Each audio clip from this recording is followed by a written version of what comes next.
Hey, good morning. Welcome to the garage today.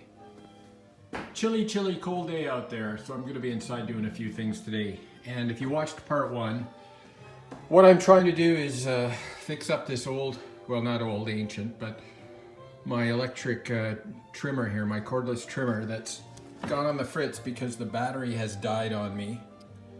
It's an older one. It's probably like 12 years old now. I've had it for a while. And the thing is, it runs off nickel cadmium batteries, and they tend to wear down and die after a while after you reuse them over and over. They're not like modern lithium ion batteries that are better. So I opened up the battery compartment here. I went online, of course I read about this before I did any of this. And inside was a whole bunch of these cells. And these cells are called sub-C batteries. So, because I guess they're a bit smaller than the C-type batteries that you would put in a flashlight or so on. They're a bit shorter.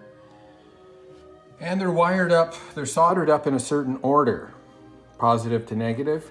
And there's 20 of them, and I think they're 1.3 volts or 1.2 volts, one or the other, and that adds up to 24 volts if you put them all together.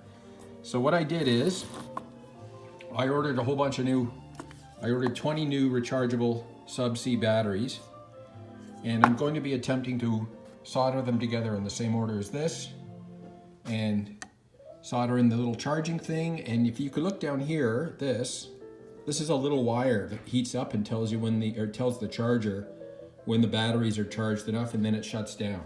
So that's very important. You don't want to just keep charging them forever. They'll basically blow up on you. So I guess what I'm going to do first is I'm going to take all these out of the plastic, and I'm going to assemble them upside down and right side up so that the positive and negatives are in the right order.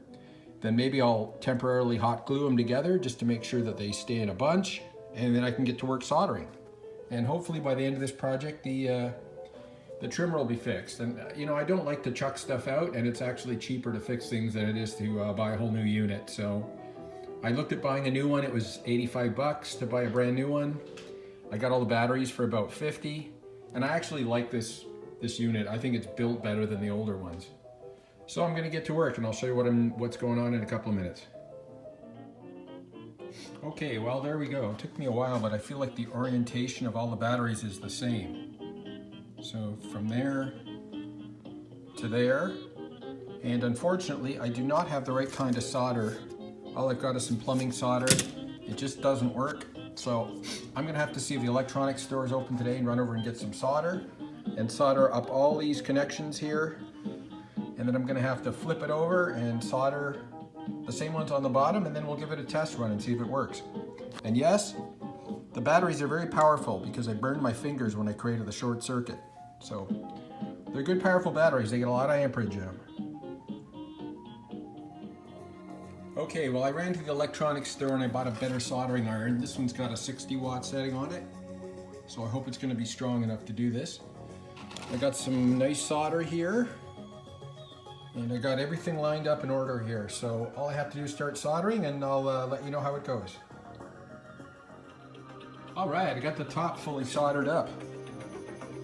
Looks pretty good. My soldering is not great, but whatever. As long as the connections are good.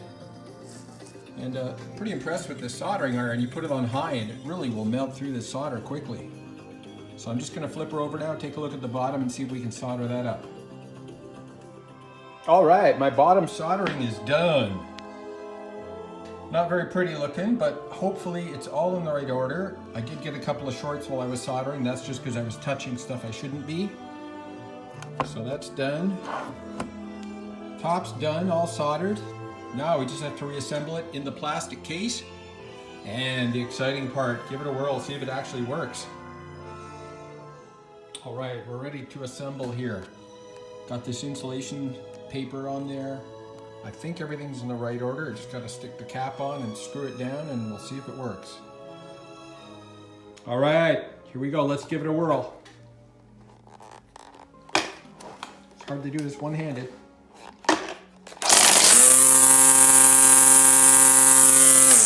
Oh yeah, that's power, baby.